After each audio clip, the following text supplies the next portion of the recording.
Salam, selamat pagi. Jumpa kembali di dalam renungan pagi Embun Surgawi Keluarga Immanuel Baptist Church. Pada hari ini Bapak Ibu Saudara, kita akan belajar tentang jemaat mula-mula yang dimana Lukas mencatat di dalam Kisah Para Rasul pasal 2 ayat 41 sampai 47. Namun sebelumnya kita akan berdoa terlebih dahulu. Dengan kuasa dan kasih Tuhan Yesus Kristus, Juru Selamat kami yang hidup, kami bersyukur menikmati hidup hari ini dengan anugerah kesehatan. Kami mohon perlindungan penyertaan Tuhan Yesus Kristus dalam aktivitas kami hari ini, agar apa yang kami lakukan, tanggung jawab yang Tuhan percayakan dalam aktivitas hari ini, Tuhan berkenan mengawal, memberkati, dan memberikan perlindungan sampai selesai di aktivitas hari ini. Kami percayakan dalam nama Yesus Kristus, firman yang kami sampaikan menjadi persenjataan rohani untuk kami menghidupi iman kami sebagai jemaat-Mu. Terima kasih Tuhan Yesus Kristus, terima kasih. Haleluya, amin. Lembaga Alkitab memberi judul cara hidup jemaat yang pertama dalam Kisah Para Rasul pasal 2 ayat 1 sampai 47. Namun dalam pembelajaran saya memberi tema yaitu jemaat mula-mula mendasari cara hidup iman umat Kristen. Dari kisah sejarah yang dicatat Lukas, di mana banyak pertimbangan, banyak filterisasi tentang kebenaran dari hasil kesaksian Lukas diserahkan, diberikan kepada Theophilus, dan sungguh-sungguh telah diteliti, dan kebenaran itu harus dicatat dan harus dibagikan kepada jemaat yang lainnya. Kiranya apa yang menjadi kesaksian Lukas dalam Kisah Para Rasul pada pagi hari ini kita menemukan sebagai umat Kristen yang dalam hidup imannya mendasari imannya seperti jemaat mula-mula. Ayat 1 berkata, orang-orang yang menerima perkataannya itu memberi diri dibaptis, dan pada hari itu jumlah mereka bertambah kira-kira 3.000 jiwa.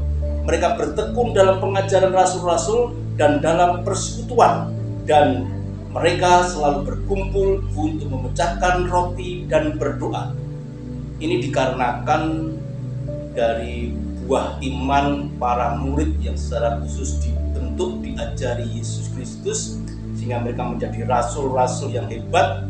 Dan ketika hari Pentakosta, Petrus yang menjadi pemimpin para rasul melakukan gebrakan khotbah yang dahsyat, bersaksi dengan runtut tentang Mesias yang dinantikan oleh umat yang ada di dunia pada masa itu, di mana mereka berkumpul dan mereka mendapatkan lidah-lidah roh Allah, pengetahuan yang dari Allah, sehingga Petrus bersaksi tentang kebenaran Yesus Kristus, sehingga banyak orang menerima perkataannya dan banyak orang percaya dan dibaptis. Ada 3.000 orang jiwa yang percaya, dan reaksi mereka bertekun, mereka berkumpul, mereka berdoa, mereka membagi roti, artinya saling berkorban, mencukupi kebutuhan mereka satu dengan yang lainnya, dan mereka tidak lupa terus berdoa. Jadi apa yang harus kita kerjakan bagi jemaat yang sekarang ini? Ada 3 hal yang harus bisa kita ikuti cara jemaat mula-mula. Yang pertama adalah mereka tetap bersatu, mereka mau berbagi, mereka mau saling mengasihi, dan mereka merasakan bahwa kepunyaan mereka bukan milik mereka sendiri, tapi patut dibagikan. Itu tercatat dalam ayat 43 sampai 45.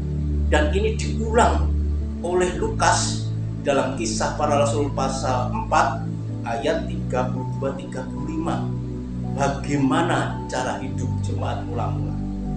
Mereka bertekun, mereka saling berbagi, mereka saling mengasihi, dan itu perlu dikerjakan dengan rutinitas, karena mereka pada masa itu mereka terintimidasi, dipersekusi, tapi oleh kegerakan Roh Kudus mereka yakin bahwa iman mereka harus bisa dibagikan, dan itu mereka kerjakan dengan ketekunan. Yang kedua, Bapak Saudara, mereka bertekun dengan sehati, mereka berkumpul dan mereka secara bergilir mengerjakan imannya.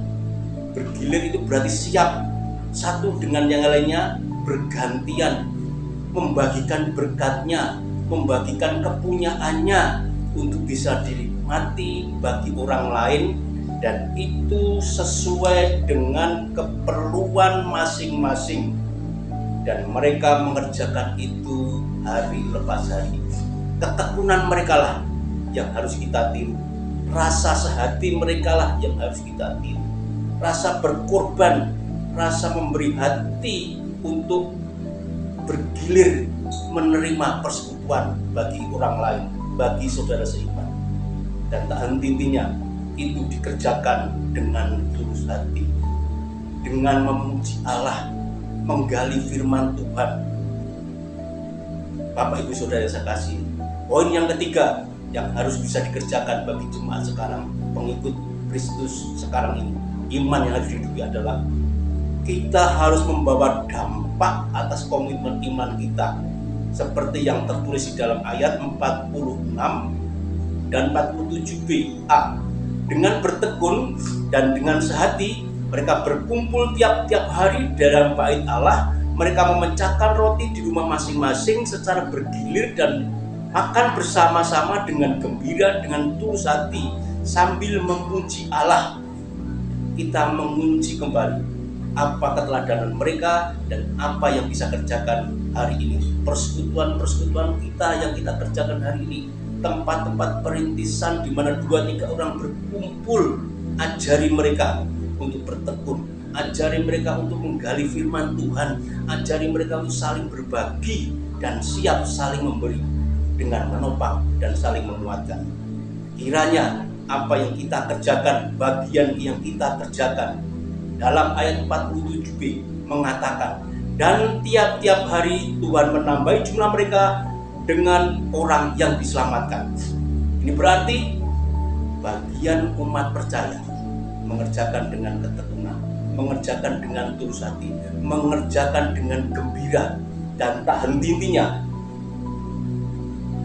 Bagian itu harus kita hidupi, dan yakin percayalah bahwa Tuhan yang hidup, Yesus Kristus yang hidup, akan menambah jumlah-jumlah jiwa baru karena keteladanan kita, keserupaan kita yang mengerjakan firman Tuhan. Itulah yang menyenangkan hati Tuhan.